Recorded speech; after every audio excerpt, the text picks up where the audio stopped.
Fouhey. Okay. David Fouhey is an assistant professor at the University of Michigan. He received his PhD in robotics from Carnegie Mellon and then a postdoctoral fellow at UC Berkeley. His work has been recognized by an NSF Career Award and NSF and NDSCG fellowships. He spent time at the University of Oxford's VGG group, India, Paris, and Microsoft Research. We're very excited to have you speak with us in person and looking forward to what you have to share with us today. It's really wonderful being here. And I'm also looking forward to meeting a lot of you this afternoon. So this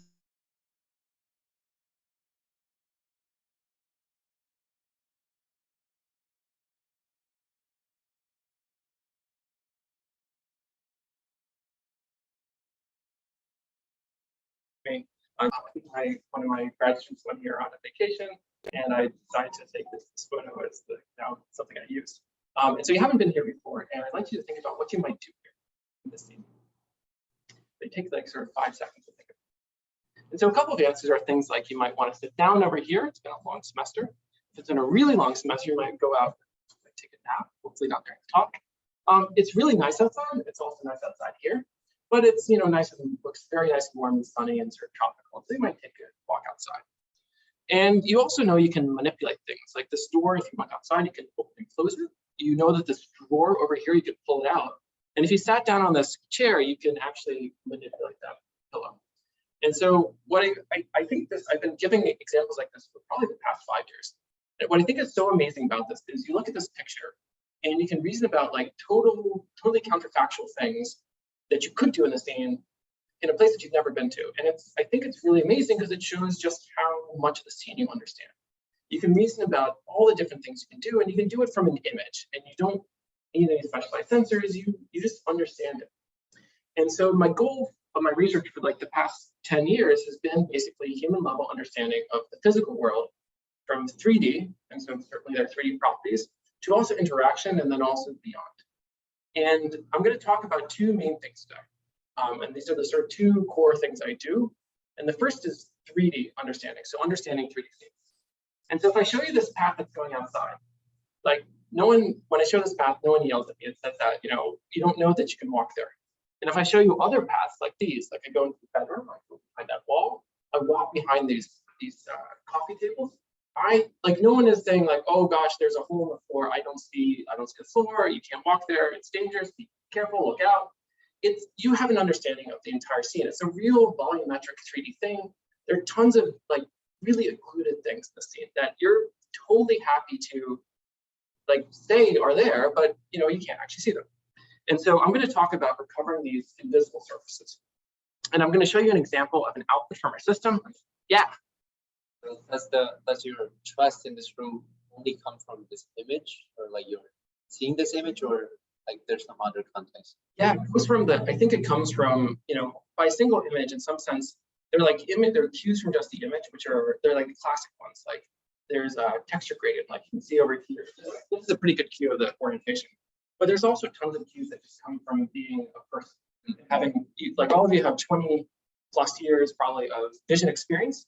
And so you're not surprised, like how words are played out. So really when you're interpreting a single image, typically when I'm talking about it, it's more of the cues that come from the image plus years and years of experience, including experience with specialized sensors like either your stereo from your eyes or 3D from actually doing sort of structured motion. Yeah. And so, but once you've done this, you have an understanding that lets you just produce a 3D interpretation. So here's actually a reconstruction. This system has not been trained on stuff like this, and this is a sort of point cloud that comes from a single image. And the surface normal, the sort of neon-y colors are parts of the scene that are occluded. So this is sort of an output of the system. The other thing that I really am interested in is understanding interaction. So my PhD was in robotics. I don't necessarily do robotics, but I'm really inspired by robotics research, and I want to bring computer vision and robotics much closer. And so one of the things I'm really interested in is like recognizing what are all the things you can do in the scene. Like, could you recognize before you interact with the scene that I can open these things and move this pillow? What are the degrees of freedom of the scene? And I think that my goal is to get to this stage where we understand what you can do in the scene. And I think the key to this is understanding what people actually are doing. And so if you want demonstrations, you need to be able to parse people. And so some of the initial goals I've been working on is trying to understand what hands are doing. So like, can we recognize what object people are holding? Can we segment out the objects and things they're moving? So I'm going to talk about these two things today, 3D and then understanding interaction, and specifically understanding what hands are doing. So let me just dive right in. So here we have like this kitchen. You've never been to this before. This is from Matterport 3D. And so I'm going to show you how you can produce reconstructions. And so this is joint work with my student Alesh, as well as Justin Johnson, who's also Alesh's co-advisor. And so let me just show you the point cloud. And so let me just point out a few things. First of all, you can see over here, there's actually the back of the cabinets of the kitchen. There's a floor which is behind the cabinet as well. And there are multiple surfaces. Let me just rotate it so you can see it. And so here you can see that it's recovering, behind the visible surfaces as well. Now you can definitely see it's doing some creative stuff further out. So after the first hit, there's often a floor, which is, you understand. There's a cabinet on the sort of back of it, which is, you can definitely guess that. And then sometimes the next row over, I don't know what's behind this wall. And so the network will make all sorts of guesses, but they're not necessarily correct. But there are loads of parts of the scene which are totally plausible to predict. And so we'd like to produce this type of reconstruction from a single image that we've never seen before. And again, for training, we can have access to anything we want. So how might we do this? Now, people who have done 3D reconstruction, the first approach that people tend to use are things like boxes and meshes. And if you've played with these before, you know that it's really easy to load them into DeepNet. It's less hard to get them to scale up to a scene. Like the resolution is really, there are tons of resolution problems. There's topology issues. If you want to produce something complicated and big, this just doesn't work. And so the systems that work really well these days are implicit functions, which are really exciting. And so the idea behind an implicit function is you have a point X in 3D, and you predict like a distance to the nearest surface. And these solve the resolution problem. They solve topology issues. There are some amazing results. But the catch is that you often need a watertight object to train for them. Or you have a system where it works really well for overfitting to a single instance, but doesn't generalize to a new object. And these are two separate problems, and I'm not knocking overfitting, because I think there's some really cool results where you overfit to a problem, and then you can produce these amazing meshes. But if you want to produce it from a single image, you need to generalize. So some of you might know what water tightness is, but just so you know, if you haven't seen this before, water tightness is if you, oh, sorry, I was just guessing it. Okay, so water tightness. So if you have a surface like a chair, for example, it has like a well-defined inside and outside. So like inside the sort of seat, there's inside parts of the chair, there's outside parts of the chair. And like most objects, unless you're looking at a math seminar, like the objects are generally watertight. But if you actually get a scanner, so here's like the Matterport scanner, and here's like the iPhone, it's amazing. Phones these days, like people put a LiDAR scanner on it, this is amazing. But the problem is these LiDAR scanners, they actually produce non-watertight surfaces. And so you have this scene, this is from Matterport. This scene, it's not watertight. And so you say, well, but David, I see this chair over here, I see a bed, there's outside the bed, there's inside the bed, I know. But the reality is that's your brain talking, because you know what beds are like. You've experienced beds, you know that they have an inside, they have an outside. And so they're not actually watertight, these meshes. It's just that your brain perceives them as watertight because you know what the inside and outside is. But geometrically speaking, you can't actually define an inside or outside. And so these, especially, I'm really excited about the fact that there are sensors on iPhones. People are just putting all sorts of amazing stuff on people's cameras. And I think we're going to have a wealth of really nice 3D data very soon. Yeah. So it seems to me that water tightness is important for object, but why is it also applicable to scenes? Yeah, so water tightness is important because what it ends up doing is it controls what types of distance functions you can predict. So I'll actually show you that actually this water tightness and how you produce distance functions interact in a really interesting way. So hold that thought 1 second. So basically at test time, we're going to have a single RGB image, training time, non-watertight meshes. And the method is going to be implicit functions. And so we're going to do an approach to predict these implicit surfaces, which is very much like pixel nerf and lots of other people have done this approach. It's a recipe that works really well for predicting implicit functions. And we're going to take a single image and we're going to produce a reconstruction using this. And the key idea is you produce a grid. This is a grid which is predefined in advance, that's justified by the camera intrinsics. And you predict the distance at every single point X in this 3D grid. So you just have, given K, the intrinsics, you just produce this grid. And what do you do to produce the prediction? So you have a point x in 3D, and you can project x into the image, and this is pi of x. And if you have an image, you actually have features there at that projection. So here we have pi of x, and you have the image. Now, of course, you can't actually use the RGB values. You have to use deep network. So really, you have a backbone, and then from there, you extract the pi of x location. You pull out the features at the backbone. And the idea that people have done is you take the features of the projection, you take some features of the location, and you combine them together with the distance. And this works really well for stuff like pixel nerf. It's been great. And you can do this to produce stuff like pixel nerf. But what we're going to do is we're going to predict a distance function. And so, for example, we might predict the unsigned distance function of the scene. So each point will then have the minimum distance to the surfaces of the scene. And you get this big grid of distance functions. Now, if you take your big grid of distance functions and you tell someone who's trying to navigate the scene, here's my distance function. For many applications, this is actually not useful. This is not what they want. They want the surfaces. Now, for some applications, sure, they can handle the distance functions, but most people, they want to see the surfaces. So one of the key details is you have to take this distance function grid and convert it to surfaces. So you have to decode the distance to the surface. And so commonly people do stuff like, for example, with an unsigned distance function, like how far are you from the surface, you say, okay, anything that's smaller than some epsilon, that's going to be a surface. And so I take this unsigned distance function, and now I get the surface. And I say, oh, great. Now epsilon is, of course, a parameter. You're going to spend your many late nights tearing your hair out trying to make epsilon work. And of course, there are lots of different decoding strategies you can use. So there are things like gradient descent. There are all sorts of other fun things. And so this is something we have to do. And when you get to producing decoding functions, actually, signed distance functions are really nice.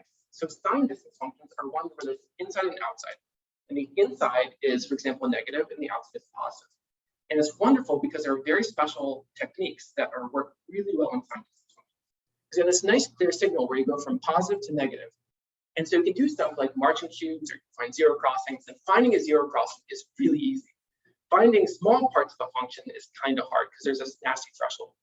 And so people in graphics, for example, love signed distance functions because they work so much better. The problem, of course, is that you don't have this. So you don't have with non-watertight meshes, there's no inside, there's no outside. So you need to use something unsigned.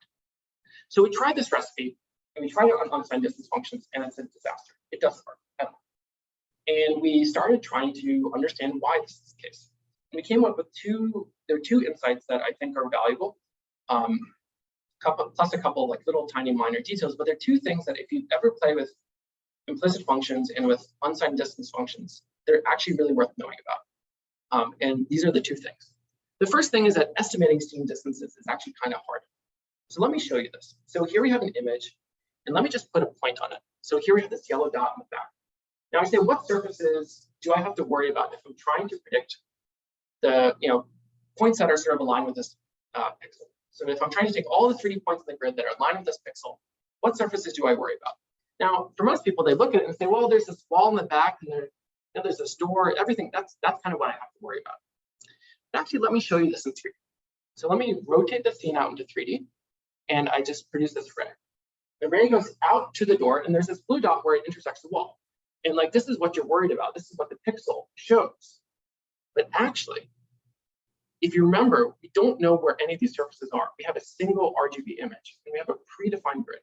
So actually, you have all these points. And if I took a look at the points over here near the chair, I say, what's the nearest surface to this point? It's definitely not the wall. It's actually the back of this chair. And if I take a look at all of the points along this ray, all the points, they point to all sorts of different parts of the scene. There's the bed, there's the floor, there's the chair, there's the desk, and then finally at the very end, there's the wall. And so what happens is that all the points that are along this ray, they point to all sorts of different parts of the scene. So the distance for that location is dependent on something totally different all over the place. And it gets worse because you then project these to the image. And so if we look at the projections of all these locations, it's all over the place. And so every single pixel, if I'm using it to produce the features for all the points along its ray, it has to support lots and lots of reasoning over large volumes of the scene. And you can say, okay, maybe he picked a very contrived example where it passes over the bed and right next to the chair, and it's this this normally won't be the case. But if you actually calculate the average distance you have to look, it's something like a third of the image. And it's not just that you have to look, it's that you have to actually check to see which one is closer, because that kind of defines the distance. And so we have a trick, which is you actually compute for ray distance. And so you just say, okay, forget about the bed, forget about the chair, forget about the floor. We only care about the points that are on this ray. And so actually by restricting the distance functions to a single 1D space, things are actually quite a bit easier. You don't have to worry, your networks don't have to do large amounts of reasoning over a large receptive field. So this is actually a trick that seems to help universally.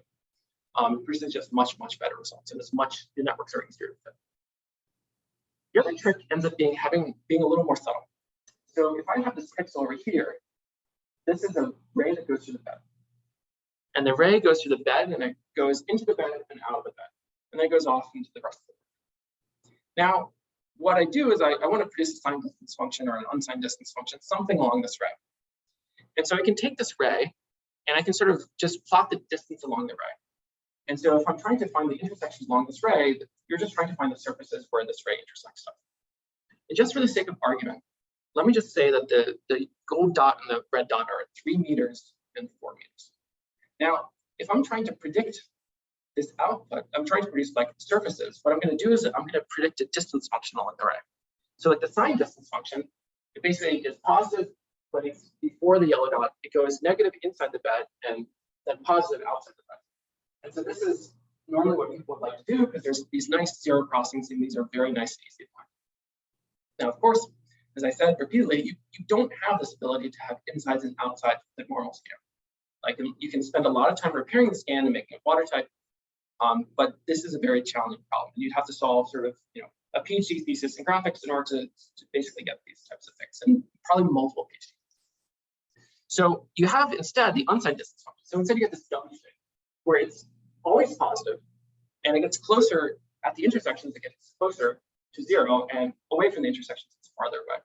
And your goal of your network is to predict this. And you say, how hard can that be? It's just like a W. You just say, produce the W. That's very easy. The network should be able to. It's like it's linear. So nice. The problem is when you have a single RGB image, you actually don't know how far the things are. So it might be 3 meters. I might be lying. It might be 3.25. It actually might be 2 meters. Maybe it's a smaller bed. Maybe it's maybe it's 5 meters. Maybe this is a really enormous bed. I'm far away from it. And so actually your uncertainty about where that point is, there's some amount of uncertainty. If you're overfitting to a single example, you don't have the uncertainty because you know exactly where it is. But as a network is sitting, it's sitting in the GPU, it's seeing examples come in, sometimes the beds like that are 3 meters away, sometimes they're 3.1 meters away. And so you might have an uncertainty. And so all of a sudden your distance function is not, it's a distance function depending on where that surface actually is. And so the distance function, if it's at 3 meters, is this. If it's at 3.1, you kind of shift the W over. It's 2.85, shift it over. And so one of the things that ends up happening is that you can ask, what does the network actually predict? So the network is forced to deal with this uncertainty, and then you can ask the question, what should the network do? And the mean squared error, if you minimize the mean squared error, the best thing to do is predict the expected value. And as it happens for these functions, it ends up being very similar for the L1 error as well. But basically, you predict the expected value and say, okay, where have I seen this before? And if you've ever done colorization or played with GANs, you might remember there's a phenomenon where I take a grayscale image and I try to predict birds. Birds are red, blue, purple, green, and all sorts of different colors. On average, it is kind of dull brown. And so what happens is a network that minimizes the mean squared error predicts a dull brown because that's the best thing to do. And then everyone looks at the alphas and they say, this is desaturated garbage. I don't want this. The reality is that the network is just trying to, if it has a problem where it doesn't know what the answer is, it minimizes the mean squared error, and so it produces the expected color. The same thing happens with relative pose estimation, all sorts of other things where there are multiple modes and all sorts of other stuff.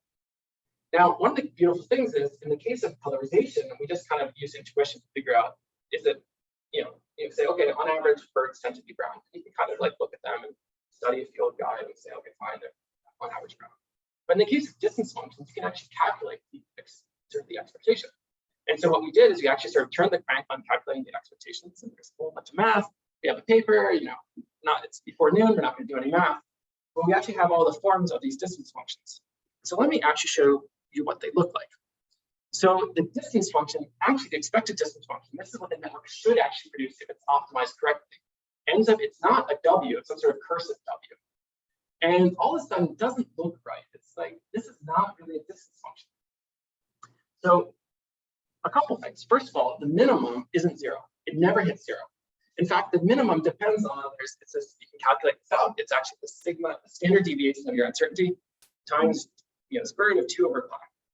There isn't anything particularly insightful about that. It's just that it's not 0, and it depends on how certain you are. The other thing, everybody assumes distance functions have, the gradient has a norm of 1. It's no longer plus or minus 1. This is not a distance function at all. And in fact, it gets even worse. If I put the dotted line, this is the ground truth, and the solid line is the expected one. If I change the uncertainty, what happens is the shape of the distance function changes. And so as it becomes more and more certain about where the surface is, eventually it will converge to this W. If we get less and less certain, eventually it kind of like spreads out. And what this means is that if I'm trying to find the surface, I can't threshold, because where this is depends on how certain I am, which is going to depend on each particular instance. And the derivatives are totally messed up. So if we try to do anything involving analytic derivatives, these outputs are basically. So this ends up being a really serious problem. And you might ask, why is it that people have been doing distance functions for a very long time, and why don't people talk about this? And the reality is, most people use the sign distance function. The sign distance function has this positive and negative component, and it has a 0 crossing. And actually, if you calculate the expected value, you do get things messed up. But the parts that are messed up, if I watch this, the parts that are messed up, it only happens over in between the surfaces, and very few people care about the surfaces. Although I was talking to someone recently who was dealing with another problem where you actually do care about the middle, and he said, "Oh my gosh, this totally messes everything up for us." We've had similar issues. And so if I'm trying to find a 0 crossing, the screw up is totally elsewhere, and so it doesn't ever affect me finding the surface. So this is why you get great results on watertight meshes and synthetic data, this sort of stuff. So how are you supposed to fix this? So what we're going to do is we're going to give up on predicting distance functions. So I'll call this a distance slide function because I'm afraid geometry people will yell at me. But what we're going to do is we're going to find the direction to the nearest intersection. Before the intersection, let's call it red. After it's blue, red, blue. And we can do is we can multiply the distance and make it either positive or negative. And so here we have this function that we're going to try to predict. And it's really ugly because it has this discontinuity. It's not a distance function. It's really kind of ugly. But we call it directed ray distance function. And it's positive and negative like the SDF, but it doesn't depend on having an inside or outside.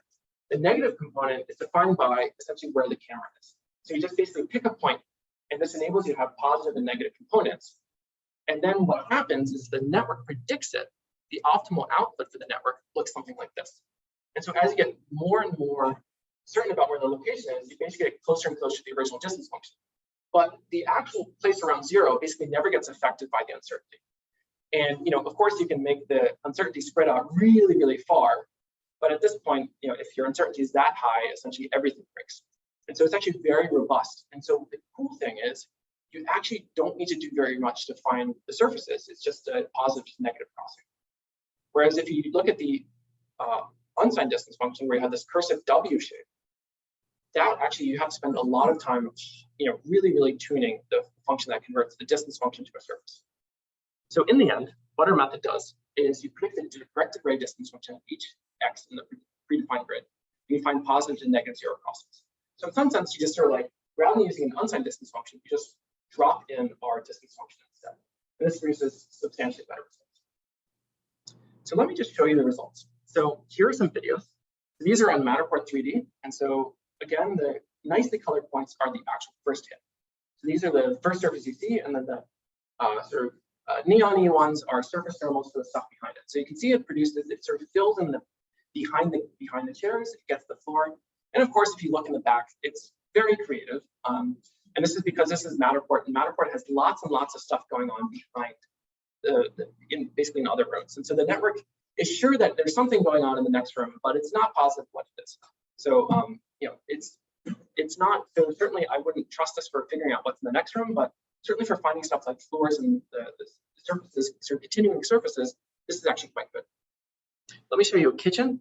So here we have this one. So here we have the floors kind of counter. We actually get the back of the counter, which kind of swing into view again. So here's this light green stuff over here. And so it does a reasonable job with this as well. And one thing to note is we're using the actual original photos from Matterport. So these are not re-renders. So we're very worried about network cheating and using artifacts. So we use the original photos from the Matterport camera as opposed to a rendering. Yeah. RGB. Yeah. And so it's definitely the one thing that does have for its advantage, which is why it maybe looks a bit better and more reasonable compared to some of the generalization of based systems, is everything does have the same focal length, which means that everything has the same focal length, and the Matterport scanner is placed by a professional crew, and so it's probably a little less constrained. So you don't have as much of the sort of bending and sort of walls that are at sort of 80-degree angles or 110-degree angles. Yeah, it's really neat. Yeah, every single time I look at it, there's always like a little tiny extra thing it gets. And one thing I'm really interested in is trying to figure out, okay, it's making these predictions about the surfaces beyond. I'm curious if you could sort of, maybe you can't get the exact surface, but maybe there's information in that. Like maybe where it's confident that there is a surface, maybe that tells you something about the layout of rooms. Because I think it's probably doing better than chance, but I'm not, again, I wouldn't trust it. Yeah. Just a quick question. So in the end, sort of the solution for this averaging problem that you were getting was to sort of modify the distance functions that you reduce to a case, problem constraints where you still find a zero crossing. So I was wondering if you think zero crossings are sort of the only way forward by. Is there a way to still be outside distance functions, change your metrics such that you can force to maybe impose some sort of a prior of that metric? Yeah, that's a great question. Yeah, we played around a lot with this because we actually didn't come in trying to think we're going to do this sort of thing. We just wanted to we actually wanted to do a thing that was basically really easy to just show that this would work. We wanted to actually use the unsigned distance function. So we played a lot with how you actually do the decoding. So there are different strategies you can try looking for where the derivative flips. We didn't play as much with imposing losses on, like, for example, forcing the output to be norm 1. We've tried that in the past. It has mixed results. But then because the other problem is then what you're doing is you're forcing your output basically is as norm 1 as possible, but also trying to get as close as possible to the unsigned distance function, which means you have like these two losses that intrinsically compete, and so you end up with something which is kind of a little ugly. But there might be, I talked to a bunch of people, and there might be other ways to parameterize the distance function as well. So this is not the only solution, but I think the main conclusion of the paper, I think, is mainly, I would say, our distance function, who knows whether that will survive. But okay, you actually have to look at what you're expecting the network to predict. That, I think, is the main insight. Yeah. What do you think these visual signals like reflection, shadings, and shadows play a role in this generation process? That's a really fun question. I wish I knew. I'm not going to pretend to have an answer. It's not, one thing I'm very curious about is trying to figure out what are the cues it's actually using. So classically for depth, there's a lot of stuff like sort of the height in the scene actually is used pretty often. I'm curious whether this is more of a recognition thing where it's kind of like a lookup, because I think for the example they're reflecting with the sink interior of the thing, I suspect that it's probably just memorizing that there's a sort of shape of basically a sort of box that's been cut out of something else. It's probably using that, but I would be very curious to find out what actually is the feature. Yeah. A question about your visual problem statement. I think you gave a more high-level problem statement, not a precise stating it, but you were interested in getting it to generalize to sort of see something. I was wondering how you think about generalization in the context of seeing. Yeah, I think there are a couple of levels of generalization. There's obviously nowadays there's generalization to a test set, which makes sense in the sense that previously unseen input, or generalization or previously unseen scene. So I guess in NERF you're generalizing to maybe a new view from the same scene, which you've covered densely. Here we're generalizing to new scenes. I don't exactly remember how the stuff is split, Generally, I always try to split it so that you have, if there are different people collecting data, you split on different people. So you try to get as generalized as possible. But of course, if a Matterport scanner, that's a standard piece of equipment. So you're not generalizing to different focal lengths, placements, and then also likely the sort of the viewing angle, because there is to some extent a sort of reduced difficulty problem because you're not generalizing sort of looking downwards. So if you take arbitrary photos, this is definitely going to break. So if you take photos that are looking at a much higher tilt, this definitely breaks. So I guess my question was mainly with respect to the scene part rather than I guess camera all the social media. Have you found that the training on like sort of understand that Kitchen Islands tend to have a floor region between the Kitchen Island and the sub, and that even if you don't see, like for instance, any side of the floor in this case, you would still like in this case the floor. Like yeah, I was wondering what your it's like doing a lot of that. So it's certainly it's definitely using scene priors in the sense of like kitchens tend to have, like everything tends to have floors, and if you see the surface, you can probably guess that beneath it there's no floor, but adjacent to it there's a floor. So it's definitely using that type of prior. So it does okay on new images that are kind of living room, kitchen, bedroom, like certain human spaces type of stuff. But I suspect that if you tested it on an office building, it would have a lot of difference because Matterport scans don't contain, like the Matterport data set doesn't have office buildings. So it's definitely using scene priors like that. Now the question is how do you generalize from large numbers of those? But I think that's a super interesting open question that I'm hoping will become much more of an easy challenge once we have lots more LiDAR scans. Yeah. I'm curious that how it performs in like abuse and like we haven't tried to use it. I wonder if there's like a way to categorize the extent of the. So you described the issue that you have with the distance function, right? And in some cases it seems quite extreme, in some cases approaching. Yeah. Is there a way to like sort of categorize how much or what range of that you're operating? Yeah, that's a really good question. I think it gets into getting the question of like what is the uncertainty of what seems sort of like the intrinsic uncertainty of the states that you're testing on. I don't have a good way of doing that, so you can definitely plot for the different. You can probably you might be able to back that out, but it's a little challenging. So I'd actually like to know what is the actual intrinsic uncertainty, and that might also get to like human psychophysics, but it also might be that the computers can take advantage of the people who put up whiteboards. There's a specific angle that tend to put things up. Maybe not whiteboards, but certainly light switches. There's a standard height that everything's put up. So, but that's sort of what helped you arrive at the conclusion that this was sort of the main problem. Yeah. So what happens actually is that if you produce the unsigned distance functions and you start trying to deal with them, you end up with dilated surfaces. So if you threshold, you have dilations, and you try to do a bunch of hacks to fix it. And actually, all the results will show have all the hacks built in. So the original solutions don't work. They produce terrible results, but you can do all sorts of stuff. We look for entering and exiting, intersections, averages. There's tons of random stuff you do. And so we ended up just finding like everything was kind of blobby. And then one of the things I have always been interested in is like, what are we actually asking the networks to predict? And so you actually calculate it out and you say, well, it's not a distance function. It's really not. And the core network is being asked, is doing its best. Yeah. Generally, when a network produces something which is wrong, you know that it's doing something. It's trying to solve a problem. So let me just jump up to the baselines. We have a lot of baselines. Let me just briefly say, okay, whatever baseline you probably can think of, and if you have other ones that are very here, we probably have it. So we have independent depth maps, try on-site distance functions, we do the distance function of the array. There's a trick called sign agnostic learning, which works on watertight meshes that you pretend inside-outside exists, but you don't see it. And you can also do occupancy, this sort of stuff. So let me just show you a qualitative comparison, one briefly. And so here we have 6 of them, and I'm just going to pause the video when we get to the. All right, so we're at the top, and this is the ground truth. We're hoping to get there. Layered depth images, the 4 depth maps produces junk. If you do an unsigned distance function along the scene, it produces also. It's very hard to get anything good out of it. If you do it along the array, it actually does quite competitive, which is something which is I think one of the insights we found. Just going from scenes to array distances really is actually helpful.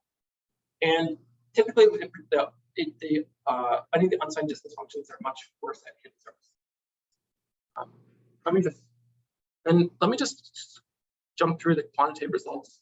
We do like accuracy, completeness, like standard reconstruction metrics. And we have them for visible all the points and for the hidden surfaces. And our basically the red is best, blue is second best. The too long didn't read of these results is that we're doing very well, just not surprising given them getting a talk on it. But let me take you through some insights from this. First of all, is that the layered depth images, basically, if you produce multiple independent depth maps, you get lots and lots of points. So the completeness is very high, but the accuracy is very low. And so you get lots of points all over the place because it's hard to control how many points you predict. And this is because you're trying to produce 4 independent depth maps and you don't know whether the 4 is the second depth map or the third one. And this is a known problem, and this is just a challenge. Sign agnostic learning, this is a technique which has been proposed as a solution. It does really poorly on Matterport 3D. We thought it must be a bug, and then we trained the same network on ShapeNet and other sorts of other data sets where there's very limited geometry, and it works really well. So it's actually that in Matterport 3D, you have lots of hits. The ray goes to the scene and hits multiple surfaces, but it doesn't always terminate either inside or outside. So it's very hard to figure out whether you should finish with a positive or a negative. And so the sign agnostic learning formulation doesn't work too well on this. Really. Let me just show you the last conclusion, which is useful, is that if I take the unsigned distance function for the scene and the ray, the one where you restrict it to a ray, or you do some sort of occupancy along the ray, the ray-based ones basically universally do better. And so you don't want to use our particular direct ray distance function, but actually doing stuff along the ray actually improves things a lot. And that's one of the things we found universally. So let me just briefly show you the current challenges. We still have a mesh for training, which is kind of, people want to get rid of as much supervision as possible. And it's not like an end-to-end system in the sense that we design stuff to be easy to decode, but it's not like an end-to-end system where you're training specifically to produce services. So that's a bit of a limitation. But big picture goals, the other thing I'm going to briefly talk about is like what I want to push the limits of what RGB to training can do. And then the other thing I'm really excited about, which I want to encourage all the people who are starting their careers to think about as well, is like, what can you use? Like, can you use your expertise to empower other fields? So I've started doing a bunch of collaborations, which takes some of the insights we've gleaned from 3D and all my work in that, and then take them to totally different fields and producing really surprising results, which is fun. So just to give just preview or add for some of the other stuff we're doing. The other stuff that we're really working on in my lab is doing 2 RGB images with an unknown relationship.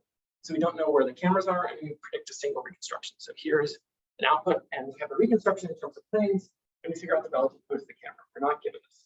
So this is from 2 RGB images. This is a fun problem, and it falls in between all the problems people know how to solve, which is a lot of fun. And of course, we have a transformer version of this model, where we have, now we can take in 3 images. Now we have lots more stuff, and transformers are great at finding, for example, correspondences between things. And so we're trying to push this direction a lot. But the other stuff I'm really interested in is also like trying to get stuff to help other fields. So for example, we're trying to measure bird specimens. So we've been able to build a high throughput bird skeleton scanner. So this is data that people had lying around in museums. They don't actually have access to it because it takes about 30 minutes to measure these by hand. But now with computer vision, you dump the bones onto a piece of paper, take a photo, dump them back in the bag, and then in basically 2 orders of magnitude faster, you get the measurements down to the millimeter. So it's a lot of fun. It's really fun. And the other thing that I've been doing is basically building virtual sensors for solar physics. So these are magnetograms of the sun. It's actually, these 2 things are actually secretly a surface level, but you're predicting the magnetic field, inclination, and direction. And this is like an output my student cooked up in an afternoon with our system. It just runs, months worth of data through the pipeline using a deep net. And it's something like 2 orders of magnitude faster than the conventional physics-based solutions. And so we're collaborating with solar physics people to basically speed up their pipelines. It's a lot of fun because they're really, really nitpicky about the accuracy of the method. So it's giving me a new appreciation. Like for 3D, they show me like, here's this kitchen. It kind of sort of looks at it. And the physicists are like, some of your errors are more than 3 or 4 degrees. No, but it's been a lot of fun. And it's been fun because we've been actually able to build a nice collaboration. And now this search pipeline we're actually trying to push this into like a mass efficient pipeline, which is really fun. So as you're getting started, I'd encourage you to look for these opportunities because you have like a really outsized impact due to your expertise. All right, so briefly, I'm going to talk about interaction. So here we have the same we know you can do all sorts of different stuff. And I've been really excited about this area of interaction for ages. And so my long-term goal is learning how the interactive world works by watching people. So I don't have robots yet, eventually, but I'm just right now just watching people and trying to understand what they're doing. So these are videos from a paper that we have on reconstructing articulations in 3D in YouTube data. And so we have input videos, and we're just showing a frame, and we can produce reconstructions of like the surface as it rotates in 3D, which is tons of fun. And the key to this has been two things. First is like taking the 3D that I showed you before, and taking these 3D techniques, and now they work well enough you can actually run these on videos. Depending on your formulation, often get pretty good results, which is really exciting because I started working on 3D when you hoped that there was a correlation with the ground truth. You're just like, oh god, if it at all looks like a ground truth, then we're happy. Now we're producing reconstructions that are actually pretty neat. The other thing though is that hands are the key. And humans, all the stuff that you manipulate in the world, you're using your hands to do it. So I become really excited about understanding this. So some of the stuff we've been doing just as an ad is there's stuff like, for example, doing like detecting hands, like left versus right, detecting what objects are touching. And these are sort of random results on YouTube videos. And basically recognizing are they in contact with the object. We've built a system that enables you to do this sort of stuff. And it's basic information that's kind of boring by itself, but it lets you do interesting things. So people use this for robot teleoperation. People use this for, you take these outputs and you say, okay, I have a left hand here. Let me pass it into a reconstruction system to reconstruct. So we've built the system, and now there's like this now gets distributed with application. This is really fun. And we actually have an egocentric version which works really well in egocentric data. And sometimes for large objects like stoves, it's not clear where the object starts and ends, so it's not great. But these are, we get reasonable results, and it's a signal of like what people are doing. But the sad thing is that the secret sauce that we had, and we always get asked this when I show this work, everyone's like, so what's the secret sauce? Why does this work so well? Unfortunately, it's just annotate. And you annotate everything, and you annotate hundreds of thousands of frames. People are clicking boxes around hands. People are clicking around boxes around objects. And this is fine, and I think it's great because it's enabled new stuff.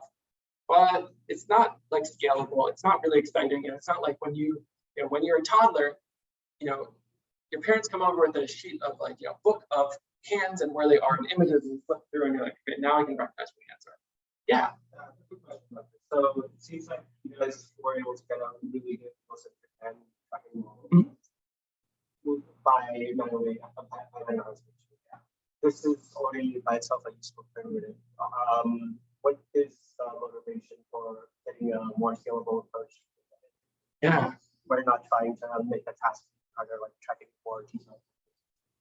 The main difficulty is that these systems, what I found is it's very much a coin flip as to whether they work in new data.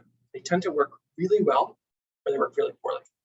And so what happens is the problem with especially egocentric data, is there's not a lot of general relation from camera to camera. And so you have a system which will work beautifully on epic kitchens, and then all of a sudden it collapses on something totally different. And so this is, as it happens, this is one solution is just annotate. The other solution is it would be better if we just do it without answers, because the systems actually tend to fail sometimes.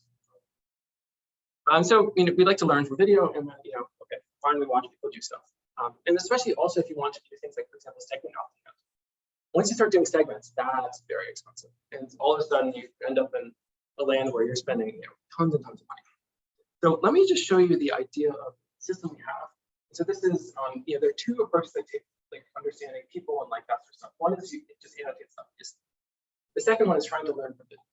And so the problem we're going to try to solve is, given an image and a query point, we're going to get the segment of the hands underneath that query point and the held object. So here we have, if you can guess who this is, you win brownie points. We have a query point on this man's hand, and our goal is to produce the hands and then the book that he's holding. So you can think of this as you're just asking the question, what are the hands at this query point? What's the book that this thing is holding? If I put the query point on this man's hand over here, you get his hand, and there's a very, very small secret. And we're not quite at that stage yet, but eventually maybe we'll get there. So this is work that I did with my students, Dan and Richard. And the idea is just to take this idea of Gestalt, this Gestalt idea of pixels that go together, belong together. And this is from Gestalt psychologists like Max Wertheimer and others. And what we're going to do is we're going to take video and we're going to try to understand how hands move in the videos. We try to use that to produce a signal that lets us do things like put a query point on a hand and figure out what goes in that hand. So you can that way get a segment for the held object without necessarily going to the annotators and saying, I need you to segment out 100,000 held objects. And the key thing we're going to assume is we understand a little bit about humans and we have optical flow. And at training time, we can have optical flow, and at test time, we just have an image. And in some sense, the understanding of humans lets you unlock all the objects that humans touch. So when the human picks something up, this gives you a signal of the object. So the idea here is we're going to use common fate. And common fate is just that stuff that is moving in the same direction is probably the same object. So here the hand is holding the cup. They're both, the optical flow is basically the same. Very easy, right? Now, if you've played with optical flow before, you know you get examples like this, where there's an object which is rotating out of frame. And trying to actually track this is very challenging. So people have been doing motion segmentation for decades.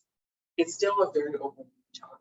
Like you can't necessarily take this optical flow field and pull out all the moving objects that are independently moving, because there's tons and tons of stuff that's happening. So you can't just like segment this with the canes or something like this. So we have a trick where we don't try to understand everything. We're just trying to understand what parts of the scene is the hand responsible for. And so if you fit a Gaussian mixture model, you may have heard of this term of responsibility, where it's every single data point. Each model has some responsibility for generating that data point. Like there's a distribution over which models could have produced the data point. And so we do the same thing with optical flow in hands. And the idea is that the responsibility for a flow, you take this flow vector and say, what is responsible for it? Is it the blue hand? Is it the orange hand? Is it the red background? And so rather than trying to decompose the entire scene, you essentially have a bunch of processes try to compete to explain the flow.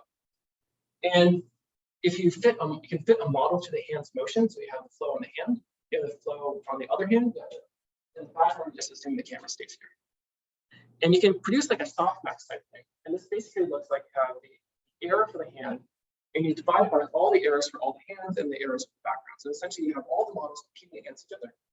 And this will produce essentially a probability distribution. And let me just show you this visually though. So the responsibility for the blue point actually covers most of the object that's flowing because it's primarily moving in that hand. And the background primarily covers the non-moving stuff. And the orange hand is kind of the hand, and there's some other junk floating around. But the key is that this is just a signal which isn't great by itself, but it's on average pretty good. Yeah. I was wondering, like, this notion of responsibility, is there some sort of threshold in you? Because one of the typical problem with optical flow is that the backgrounds like things move a little bit, it's supposed to pretend it is. Exactly. This is actually what this gets around with. So we started playing around with optical flow, and we're like trying threshold, and then you quickly recognize you're in the land of I'm just like 3 thresholds away from getting this to work. And so if you look at this thing, what ends up happening is don't threshold. Actually, what happens is have this sort of competitive model where essentially different errors, they all fight against each other. And the only way that, for example, this blue thing gets assigned to the hand is that the hand can extend it much better. Like it's the hand's model, like if you fit a planar model to the hand's motion. If the hand's motion model is much, much better than the background, then it gets assigned. So if, for example, there's stuff moving in the background, maybe the background model is not a very good explanation. But if it's a better explanation than the hand, it gets assigned to the background. So it automatically does the thresholding, which is I think the neat part of the formulation. Yeah. Yeah. So we're going to assume that we have something that will tell us where hands are. So we'll get like a point on the hand. So essentially, we assume that there's some information about humans, and the background one is it's not quite a you're not trying to fit a motion model. It's more just pretend the camera's not moving, which is good for many YouTube videos, and it's actually not bad for egocentric videos because you have a very high frame rate. Yeah. So about the responsibility stuff, like, are you only accounting for objects where the human is kind of holding it? Because like if I like kind of push it, like would that kind of count? Yeah. That it will definitely. What you might get is if you're pushing it in your hand, it continues to move. Mm-hmm. If the motion's aligned, it's won't detect it. But there are a lot of cases where if the object doesn't move, or if you cause something to move and then your hand stops moving, those are totally invisible to the system. So we don't have a solution for the non-moving objects and for lots of cases. It mainly only covers stuff where you're holding the object. We're currently working on trying to extend it to like non-moving objects too. Yeah. But like there's a hand the object the other directions. Yeah. It'll totally be unable to figure that one out. It assumes that the hands cause all the motion. And in some sense, what at the key of it, at the heart of it, is basically the assumption is hands cause a lot of motion. And you can try to ascribe the motion that you see to the hands, where you say, okay, something else is causing it. Yeah. Let me just flip. All right, so the output, we want to produce the responsibility, so it kind of maps like the hands, things people are holding. So here we have this man offering a nice drink. So the query, we'd like to take the query and produce this desired output. So the way we do it is this particular formulation, where our goal is to take the input and a query point, and this comes from a hand detector. We're trying to produce the ground truth. And by the way, for the query points, you can also distill the hand detector to the model too. You can avoid running two models at the same time. And we're trying to get to the ground truth. And the thing is, like, if I have multiple hands in this room, I don't want to have like a fixed, like, we spend a lot of time trying to figure out how do we specify to the model which hand we're talking about. And this query point ends up being a reasonable way to do it. And the way we do it is we first produce the latent code, some sort of latent space. And then naturally, because everything's attention these days, we have a query and a key sort of map. We have like a hand one and an object one. The idea is you pull out the point in the query map, where the hand is. This produces a vector Q, which is basically the feature at that location. And then you can attend to the objects. We just do a dot product to all the object features. You can think of it as each of these little queries is like a 1D, one-by-one convolution that can be used as a detector.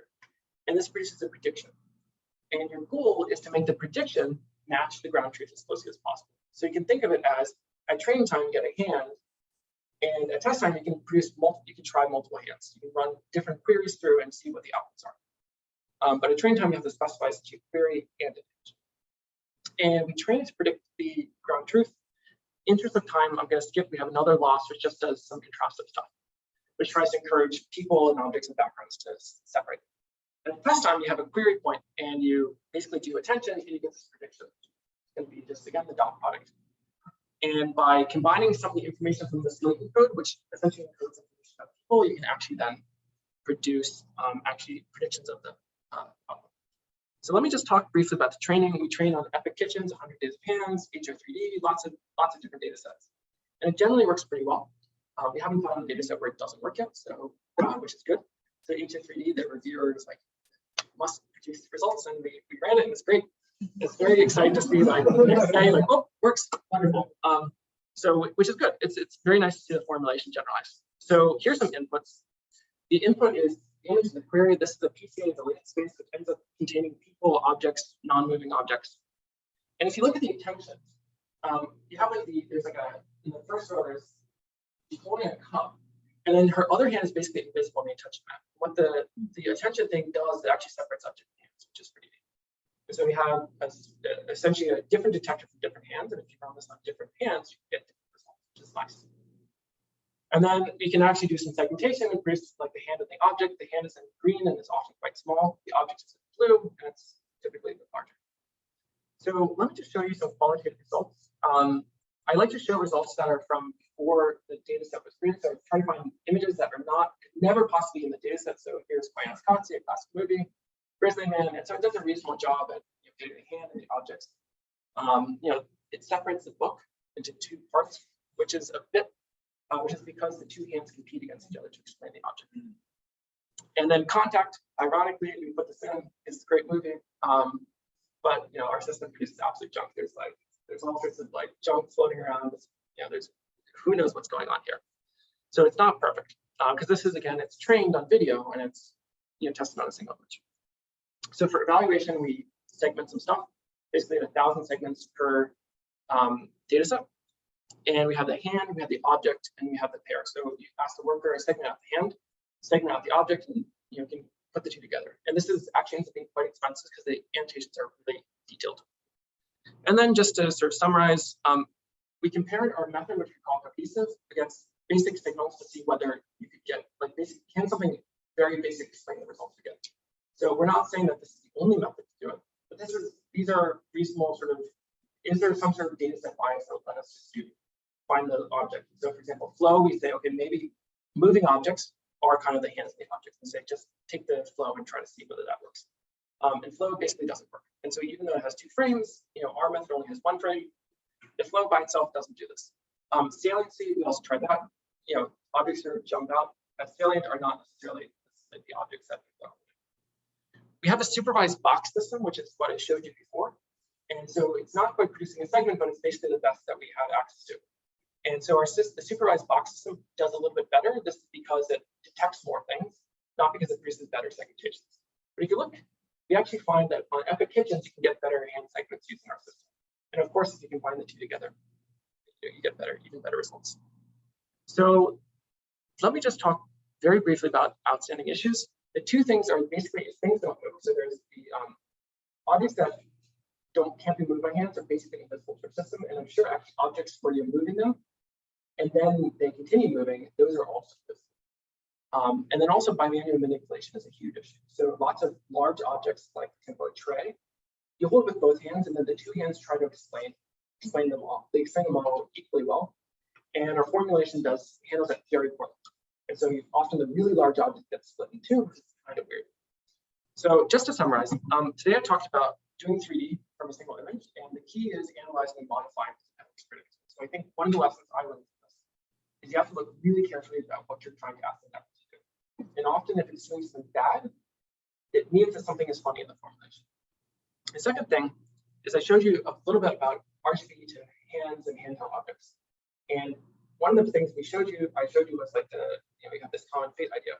But bigger picture, I think if you're looking for hands and handheld objects, that our supervised model was actually quite good as well. And we're actually going to come out with more data.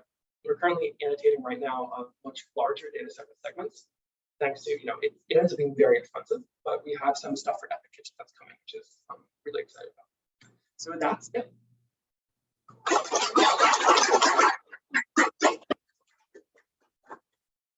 Any questions? Yeah.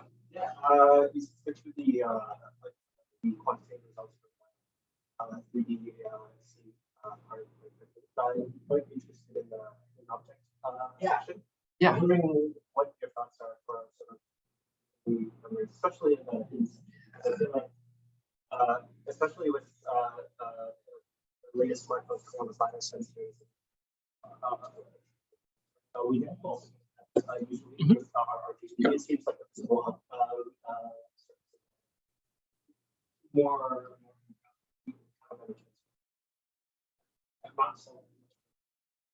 so actually the push towards this type of hidden stuff has been driven.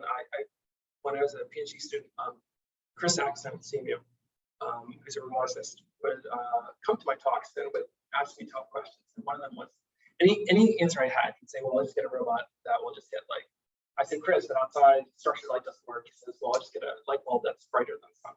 So my push was invisible has been driven by this, basically saying, okay, fine.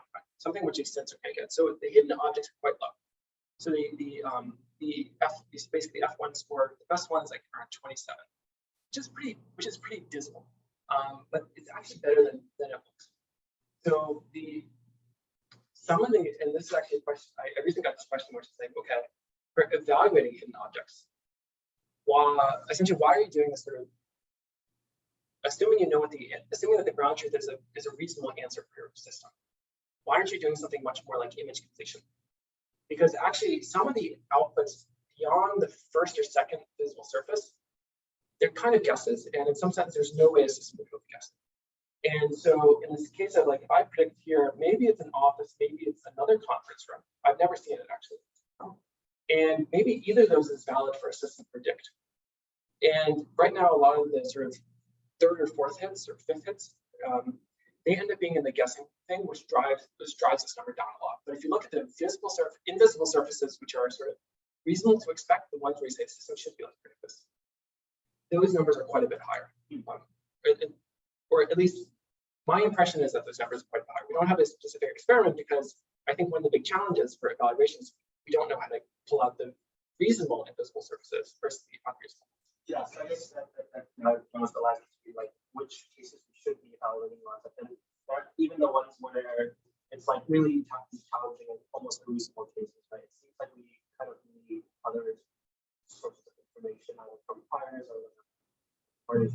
Yeah, I think that requires. I mean, one of the things I dreamed of as like the ultimate demo is you take a photo of this room. I've seen Carl's office. I've seen one of the grad student offices. Take this very limited view, and you produce the rest of the building from some constraints. You say, okay, I know it goes up to the street. Produce an estimate on the rest of the building. I could probably do a reasonable job. And so there's definitely priors that are involved. There's definitely some sort of like, there are all sorts of layout generation results which are actually very exciting. I think the problem is the evaluation. It's sort of like, because in some sense you might want a different method because you might want to generate multiple options. Like, I don't know, is it mirrored on the other side? I probably need to put a kitchen somewhere on this floor. Where do I put it? And the answer is that there's the ambiguity. I can put it basically anywhere. I can't have 5 kitchens on the floor, and I probably might not have 0 kitchens on the floor. And so you, there's a whole. I think you need totally different methods because you're going into generating samples from a distribution as opposed to producing a single output, essentially. Yeah. Sort of going back to the question I had before about how you measure like. I was wondering when you have like a distance function directly predict one side, is there any like simple distance pre-notion that you can use to validate how much certainty problem you have? Some stuff like how much if you have ground truths can you do such things like triangle inequality violations? Yeah. So this is on a organized the terminal to-do list. Where we have tons of requests for things. One of the things is that if you actually go back to here.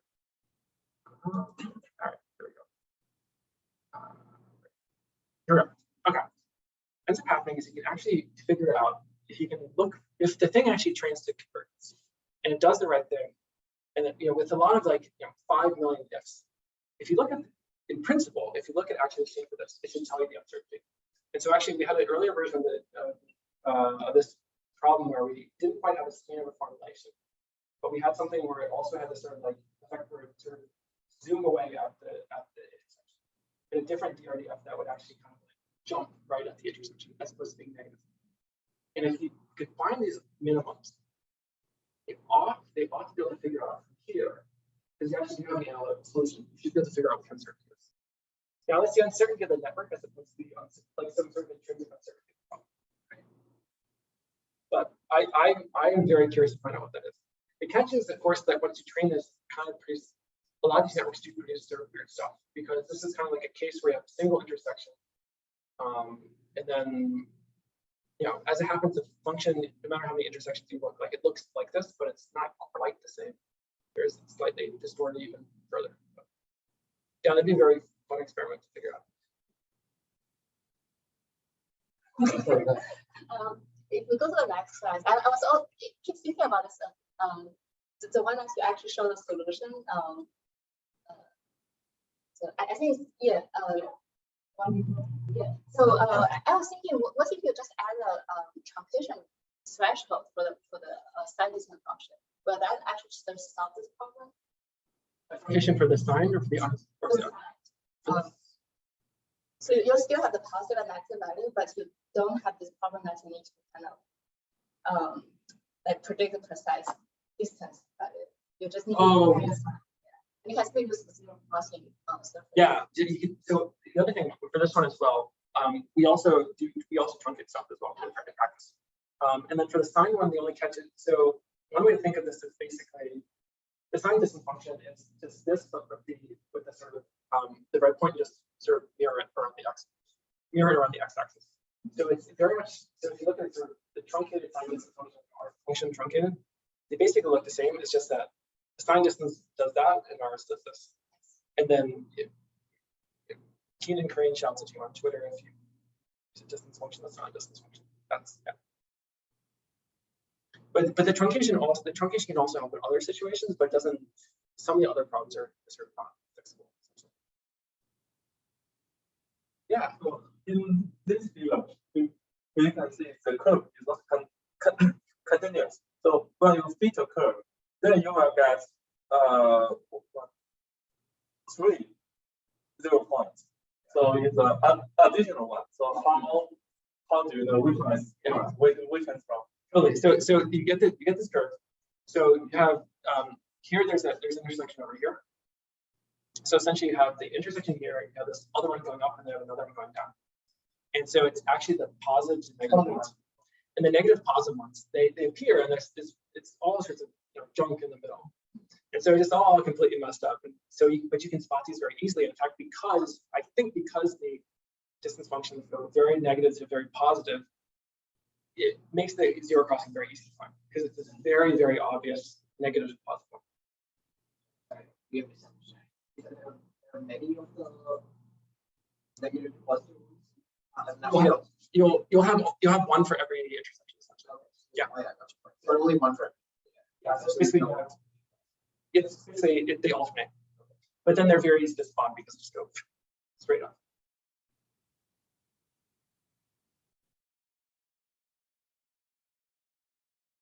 All right, cool.